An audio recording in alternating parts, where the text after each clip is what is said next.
శాతం మందిని రాష్ట్రం నుంచి పంపించేస్తారా? ఈ 40% మంది ఓటేసిన వాళ్ళందరిపైన మీరు దాడులు చేస్తారని చెప్పి కూడా నేను అడుగుతాను. ఇది సరైన పద్ధతి కాదు. ఇది సరైన పద్ధతి కాదు. ఇలాంటి దాడులు, ఇలాంటి చర్యలు మంచి పద్ధతి కాదని చెప్పి కూడా నేను తెలియజేస్తాను. అధికారము ఎప్పుడు కూడా ఎవరు కూడా శాశ్వతం కాదు. రాష్ట్రంలో ఎన్నోసార్లు పార్టీలు వచ్చినాయి పోయినాయి, కానీ ఇలాంటి సంస్కృతి రాష్ట్ర వ్యాప్తంగా ఇది ఒక కొత్త ఒరవడికి తెరలేపారు.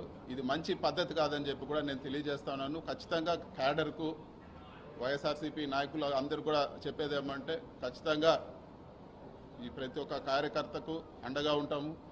సాయశక్తుల ఏ ఇబ్బంది వచ్చినా కూడా ప్రతి ఒక్కరు కూడా అండగా ఉంటామని చెప్పి కూడా ఈరోజు మీడియా ముఖంగా నేను తెలియజేస్తాను. ఈరోజు ప్రోగ్రామ్కి మీరు వెళ్ళడానికి లేదు. మిమ్మల్ని ఈరోజు ఇక్కడే హౌస్ అరెస్ట్ చేయాల్సి వస్తూ ఉంది. మీరు మళ్ళీ కూడా మాకు ఇన్ఫామ్ చేయండి, మళ్ళీ కూడా మేము ఇది చేస్తామని చెప్పి ఇదివరకే నేను ఇన్ఫామ్ చేసి వచ్చాను. మళ్ళీ ఎందుకు చేశారని చెప్పి కూడా నేను అడగడం జరిగింది. విత్ ప్రొటెస్ట్ కూడా సైన్ చేసి ఇవ్వడం జరిగింది. కేవలం ప్రజలకు దూరం చేయలేని కక్షతో ఈ విధంగా వ్యవహరిస్తున్నారు అనుకోవచ్చా? ఈరోజు చెట్లు నరికేస్తారు, ఈరోజు ఇల్లులు కూల్చేస్తారు. సో ఒక ప్రజాప్రతినిధిగా నేను అక్కడ పోయి ఆ ఇల్లులు కూల్చింది కానీ ఆ చెట్లు నరికించింది వాళ్ళు పరామర్శిస్తే రాష్ట్ర వ్యాప్తంగా ఈరోజు అందరూ కూడా తెలిసే పరిస్థితి ఉంది. ఇవన్నీ కప్పిపుచ్చడానికే ఈరోజు మమ్మల్ని నియోజకవర్గంలో తిరగనీయకుండా చేస్తూ ఉన్నారు. ఇంకా అదేవిధంగా ఈరోజు ఎంపీటీసీలు, అదేవిధంగా మిగతా ఉండే సర్పంచులు కానీ ప్రజాప్రతినిధులు, చిన్న చిన్న ప్రజాప్రతినిధులు అందరినీ కూడా బెదిరించి పార్టీ మారమనో లేకపోతే వాళ్ళని ఒత్తిడి చేసో లేకపోతే రిజైన్ చేయమనో రకరకాలు ఇవన్నీ చేస్తూ ఉన్నారు. ఇవన్నీ కూడా వాళ్ళకు ఒక ఓదార్పుగా కూడా వెళ్ళకూడదు అని చెప్పి ఒక కుట్రలో భాగంగానే ఈరోజు అధికారులపైన ఒత్తిడి తీసుకొచ్చి ఈరోజు గృహ నిర్బంధం చేయడం జరిగింది. సార్, పర్టికులర్గా పొంగనూరు నియోజకవర్గం సంబంధించి కౌన్సిలర్లకు సంబంధించి ఒత్తిడి తీసుకొచ్చి మరి పార్టీ మార్పిస్తూ ఉన్నారు, భౌతిక దాడులు చేస్తున్నారు. ఏ విధంగా చూడొచ్చు? ఇది ఒకటి. ఎప్పుడు కూడా ఒక నలుగురు నాయకులు ఉన్నా నలుగురు నాయకులు పోయినా పెద్ద తేడా పడదు. ప్రజల్లో ఈరోజు వేయాలనుకుంటే ఖచ్చితంగా ఆ పార్టీకి గెలుస్తుంది. సో వీళ్ళు అనుకున్నట్లు ఏదో ఒక నలుగురిని ఒత్తిడి చేసో ప్రలోభాలు పెట్టో బెదిరించో నలుగురిని పార్టీ మార్చినంత మాత్రాన ఒరిగేది ఏం లేదు. ఈ నలుగురు కాకపోతే ఇంకొక నలుగురిని డెవలప్ చేస్తాం. ఇది వరకు 23 ఎమ్మెల్యేలు తీసుకుపోయి మళ్ళీ వైఎస్ఆర్ కాంగ్రెస్ పార్టీ అధికారంలోకి రావడం జరిగింది. ఆ 23 నియోజకవర్గాలు కూడా గెలవడం జరిగింది.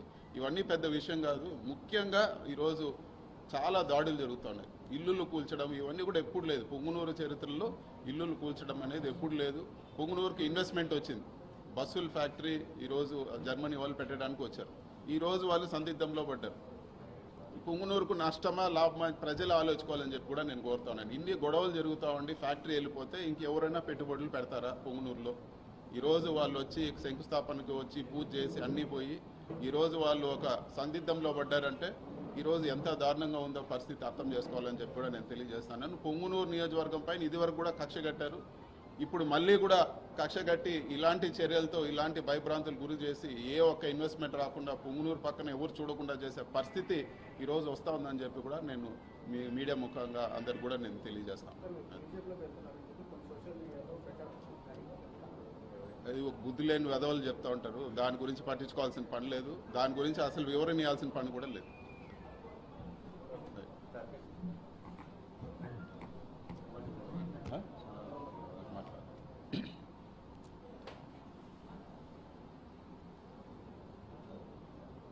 ఈ పొంగునూరు నియోజకవర్గంలోనే కాదు, ఈరోజు చిత్తూరు జిల్లాలో ఇంకొక విషయం కూడా చేయాల్సి.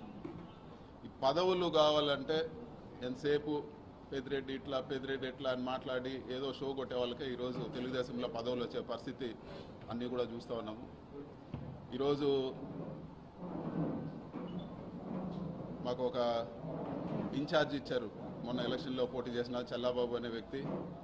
ఆయన 89 నుంచి చూస్తూ ఉన్నాం. 89 నుంచి అధికారంలో చాలాసార్లు మేము అధికారంలో ఉన్నాము, వాళ్ళ పార్టీ అధికారంలో ఉన్నింది. ఇట్లాంటి చెత్త పనులు, ఇల్లులు కొట్టేది, చెట్లు నరికేది, ఆవులు దొంగతనం చేసేది, ఇలాంటి చెత్త పనులు ఎప్పుడు కూడా నియోజకవర్గంలో జరగలేదు.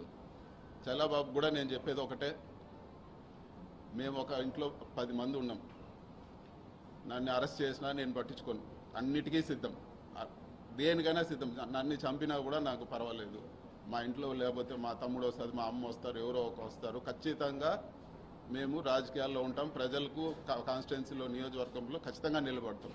నీ పరిస్థితి నువ్వు ఆలోచించుకో. చంద్రబాబు ట్రాప్లో పడద్దు. నువ్వు చేసింది ఏంటి? పోలీసుల పైన గొడవ చేసి నువ్వు జైలుకి పోయినావు. అంత మాత్రాన ఈరోజు అందరిపైన కక్ష పట్టి పోలీసులు ఆ రోజు కూడా ఏంటి కళ్ళు పోయే విధంగా బళ్ళు కాల్చి ఓపెన్గా పోలీసుల పైన గొడవ చేస్తున్నారు. వైఎస్ఆర్సీపీ వాళ్ళు ఎప్పుడు కూడా పొంగునూరు నియోజకవర్గంలో ఏ గొడవ చేయలేదు, ఎక్కడ అవ్వలేదు. ఇట్లాంటివి చంద్రబాబు ట్రాప్లో పడి నువ్వు చేసుకోవాలంటే నీ ఇష్టం అని చెప్పి కూడా నేను తెలియజేస్తా ఉన్నాను.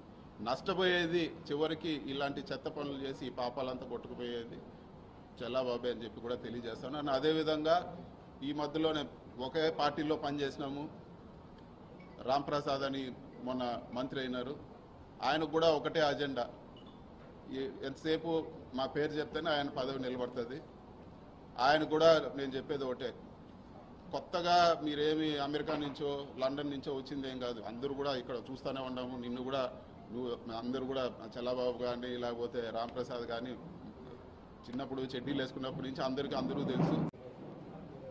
రాజంపేట పార్లమెంటు పరిధిలో అదేవిధంగా ఈరోజు మీడియాలో చూస్తున్నాము. రాష్ట్ర వ్యాప్తంగా కూడా ఈరోజు వైఎస్ఆర్ కాంగ్రెస్ పార్టీ నాయకులు, చిన్న లీడర్లు వీళ్ళందరిపైన ఆస్తులపైన భౌతిక దాడులు, అదేవిధంగా రకరకాల ఈరోజు దాడులు గురవడం చూస్తూ ఉన్నాము. ఇది చాలా దారుణమైన పరిస్థితి. మరీ ముఖ్యంగా పొంగునూరు నియోజకవర్గంలో ఎప్పుడూ లేని కొత్త సంస్కృతికి ఈరోజు తెరలేపుతా ఉన్నారు. జేసీబీలు, ఎక్స్క్వేటర్లు తీసుకొచ్చి పేదోళ్ళు వాళ్ళు కష్టపడి వాళ్ళ జీవితాంతం సంపాదించి చిన్న ఇల్లులు, చిన్న సింగిల్ బెడ్రూమ్ ఇల్లు, చిన్న ఇల్లులు కూడా అవన్నీ కూడా జేసీబీలతో కూల్చేయడము, వాళ్ళ ఆస్తులన్నీ కూడా ధ్వంసం చేయడము, ఎక్కడో ఫ్యాక్షన్ నియోజకవర్గాల్లో చేసినట్లు చెట్లు, మామిడి చెట్లన్నీ కూడా వందలాది మామిడి చెట్లు కాపుకొచ్చిన మామిడి చెట్లన్నీ కూడా నరికేయడము ఈరోజు పొంగునూరు నియోజకవర్గంలో కానీ కోడూరు నియోజకవర్గంలో కానీ ఇవన్నీ కూడా ఒక మంచి సంస్కృతి కాదని చెప్పి కూడా నేను తెలియజేస్తా ఉన్నాను. రాజకీయంగా అంటే ఏదైనా రాజకీయాలు ఎలక్షన్లప్పుడు రాజకీయంగా కొట్లాడలే కానీ చిన్న వాళ్ళపైన వచ్చి వాళ్ళ ఆస్తులపైన ఈరోజు వాళ్ళ కుటుంబ సభ్యులపైన వాళ్ళ వెహికల్స్ కానీ లేకపోతే ఇంకా కూడా దారుణమైన విషయం ఏమంటే పొంగునూరు నియోజకవర్గంలో పేదవాళ్ళు ఆవులు మేపుకొని బతికే వాళ్ళు ఆవులు దొంగతనం చేసి తీసుకెళ్ళిపోవడము, కళ్యాణ మండపాలు కూల్చడము, ఈరోజు దారులు ఇవ్వకుండా అడ్డగించడము, ఇన్ని కూడా ఘోరంగా జరుగుతూ ఉన్నాయి. వీటన్నిటిని కూడా ఈరోజు పరామర్శించడానికి పోదామంటే కూడా ఈరోజు పోలీసుల పైన ఒత్తిడి తీసుకొచ్చి హౌస్ అరెస్టు చేయడం జరిగింది. ఒక ఎంపీగా నా నియోజకవర్గంలో తిరగడానికి కూడా ఈరోజు నా నియోజకవర్గ ప్రజల్ని కలవడానికి కూడా ఈరోజు రెస్ట్రిక్షన్స్ పెట్టి తిరగనీయకుండా, ఇది వరకు షెడ్యూల్ పెట్టుకుంటే పోలీసు వారు ఇంకొన్ని రోజులు పోనీయండి సార్, ఎలక్షన్ అయింది ఇప్పుడే కొన్ని రోజులు పోనీయండి అని, మరి ఈరోజు కూడా హౌస్ అరెస్ట్ చేసి ఆపాల్సిన అవసరం ఏముందని చెప్పి కూడా నేను అడుగుతా ఉన్నాను. ఖచ్చితంగా ఇవన్నీ కూడా స్పీకర్ దృష్టికి కూడా తీసుకుపోతాము. ఇవన్నీ కూడా నా కాన్స్టిట్యూషనల్ రైట్. ఒక ఎంపీ